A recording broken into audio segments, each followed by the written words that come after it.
There is a plant pushing through the cracks of your driveway right now that contains 649% of your daily vitamin K, not 50%, not 100%, 649%. In a single serving, it delivers more calcium than milk, more iron than spinach, and more potassium than bananas. Every single part of it is edible: root, stem, leaf, and flower. For over 1,000 years, Chinese physicians prescribed it for liver disease. Greek doctors used it to purify blood. Arabian healers documented its healing properties in the 10th century. The Pilgrims carried its seeds across the Atlantic on the Mayflower, not as a stowaway, but as precious medicinal cargo they refused to leave behind. Then a biological weapons laboratory invented a chemical to destroy it. This is the story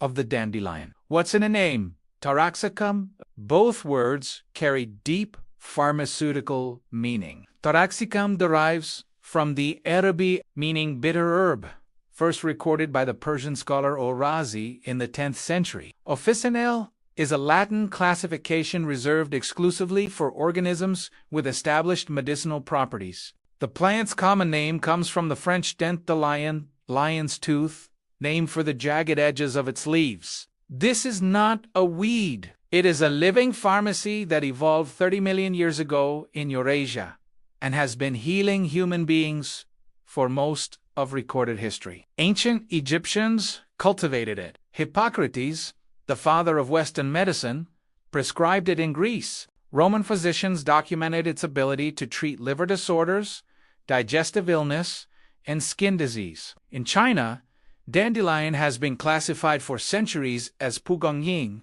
a cooling herb that clears heat and toxins from the liver, blood, and skin. It appears in the 2020 Chinese Pharmacopoeia, in 39 official prescriptions, and in over 40 patent medicines approved by the state. In the 11th century, Arabian physicians refined its cultivation and expanded its use across the Islamic world. For Native American nations, dandelion served as both food and medicine, treating kidney disease, swelling, heartburn, and skin problems. In Japan, entire horticultural societies formed not to destroy dandelions, but to celebrate them, developing new varieties, prized for beauty and healing alike. The plant that survived winter in pre-industrial Europe, dandelion was a symbol of spring survival. After long winters without fresh greens, the first dandelion leaves emerging from cold soil were often the only available source of calcium, potassium, and vitamin C to replenish the body. Monastic healers brewed bitter tonics from the leaves and roots to cleanse the liver and restore digestion after months of stored grain and salted meat. The dandelion was not optional. It was essential. By the early 1600s, European settlers valued it so highly that they deliberately carried its seeds aboard the Mayflower. In 1620, was planted in colonial herb gardens alongside vegetables, a first aid kit growing in the soil, treating everything from fevers and toothaches to lethargy and depression. For 4 centuries on American soil, dandelion was food, medicine, and survival. A nutritional profile that reads like an error. The numbers are almost impossible to believe. 100 grams of raw dandelion greens, roughly 2 cups, delivers 10,161 IU of vitamin A, equal to 338% of the recommended daily value. It provides 778 micrograms of vitamin K, among the highest concentrations of any vegetable on Earth. Its calcium content stands at 187 mAh per 100 gramos, compared to 125 milligrams in whole milk and just 99 milligrams in spinach.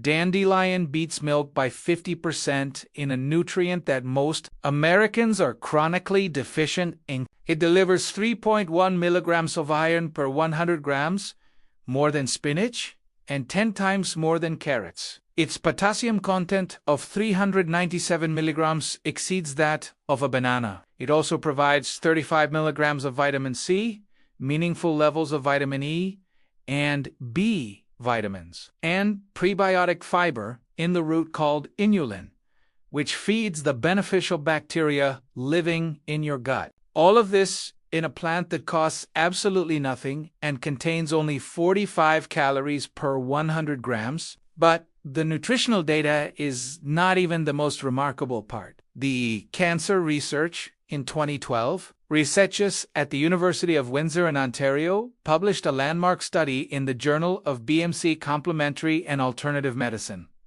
Dr. Sarim Pandey and his team applied an dandelion root extract to human colon cancer cells in the laboratory. Within 48 hours, the extract triggered programmed cell death in over 95% of the cancer cells. Non-cancer cells were completely unharmed, zero toxicity, no damage to healthy tissue.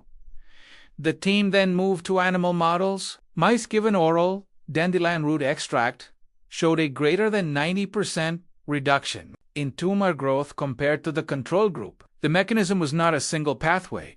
The extract activated multiple designating pathways simultaneously, something most pharmaceutical drugs struggle to achieve. Based on these results, Health Canada approved dandelion root extract for Phase 1 clinical trials in hematological cancers. A plant you can pull from your lawn was cleared for human cancer trials. So why is it not in every grocery store, every pharmacy, every hospital garden?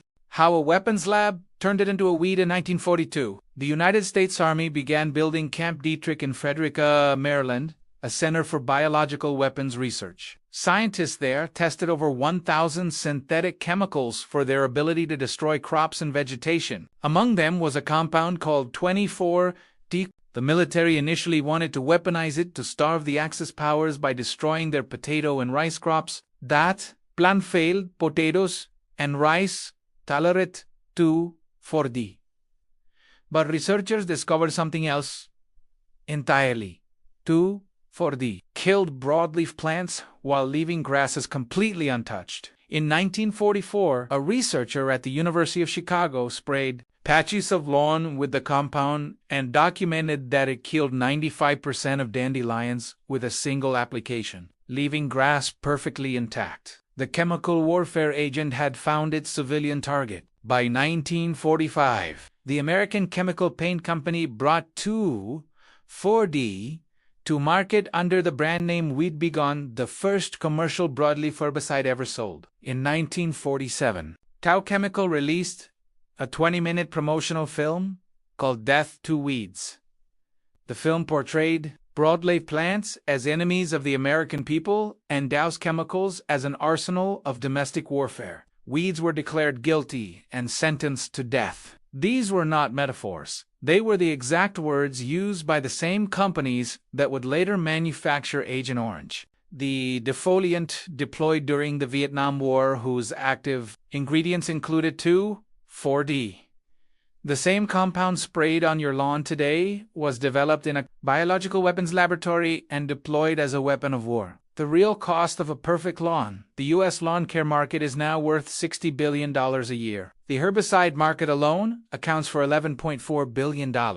Americans apply 80 million pounds of pesticides to their lawns annually using more than 200 different chemicals. The EPA reports that 66 million pounds of active pesticide ingredients are applied to home lawns and gardens every year. Roughly two-thirds of that being the average American household spends $616 a year on lawn and garden products. That is $616 spent annually to poison a plant that provides 649% of your daily vitamin K for free. The ecological damage goes even deeper. An estimated 7 million wild birds die every year from lawn pesticide exposure. Since 1970, North America has lost 3 billion birds, a 30%. Decline in total bird population and pesticide use is a documented accelerant of that collapse. Dandelions are among the first flowers to bloom each spring, and for bees and pollinators emerging from winter, they are often the only food source available. Kill the dandelions, and you starve the pollinators. Starve the pollinators, and you begin dismantling the entire food chain. Studies have detected 4D in 2/3 of air samples taken inside American homes. 1 in 3 Americans carries the compound in their urine. An Ohio study found 2,4-D residue in 98% of homes tested, even in homes where the owners had not recently applied any herbicide. The chemical developed to wage war is now inside your house and inside your body. How to harvest it starting this week. Right now, in early March, the first dandelion leaves are pushing through the soil across most of the United States. This is the single best window of the entire year to harvest them. The youngest leaves, those closest to the center of the rosette before any flower stalk has appeared, are the most tender. The sweetest and the most nutritionally concentrated. Walk your yard, a park, or any field where you are certain no herbicides have been applied. Look for the unmistakable basal rosette, the jagged lion tooth leaves radiating flat against the ground. In shaded areas, the leaves grow larger, more tender, and bloom later, extending your harvest window. Harvest the inner leaves by hand or with kitchen shears in the early morning. When bitterness is at its height, toast them raw into salads with olive oil, lemon, and garlic. Saute them with bacon fat and a splash of vinegar, a dish served at Easter tables across the American Northeast for generations. Blend them into pesto with walnuts and parmesan, or wilt them into soups and scrambled eggs. For the root, use a hand trowel to loosen the soil and pull the entire taproot, which can extend over a foot deep in good soil. In early spring, the root holds its highest concentration of vitamins and prebiotic inulin. Scrub the roots clean, chop them into small pieces, and dry them in a low oven or food dehydrator until brittle. Then roast them gently until they darken and release a deep, earthy aroma. Grind them. Steep a heaping teaspoon in boiling water for 3 to 5 minutes. And what you have is dandelion root coffee, a caffeine-free beverage, rich in inulin, that actively supports your liver and digestive system. In specialty stores, dried dandelion root cells for over $31 a pound. You just made it for free. When the flowers arrive mid-spring, separate the yellow petals from the green base. Dip whole heads in light batter and fry them in butter, or infuse the petals into sugar syrup for dandelion honey. 1 plant, no seed packet, no garden bed, no cost. The dandelion has never been a weed. The dandelion is a 30-million-year-old survivor. It fed civilizations through winter. It healed them through disease. And it crossed the Atlantic as precious cargo because people once understood its value. It was only after a weapons laboratory invented a chemical to destroy it and a $60 billion industry spent decades marketing that chemical to your home that this plant was reclassified as an enemy. It never was. It feeds you, heals you, supports your pollinators, and asks nothing in return except that you stop trying to kill it. This spring, let it live.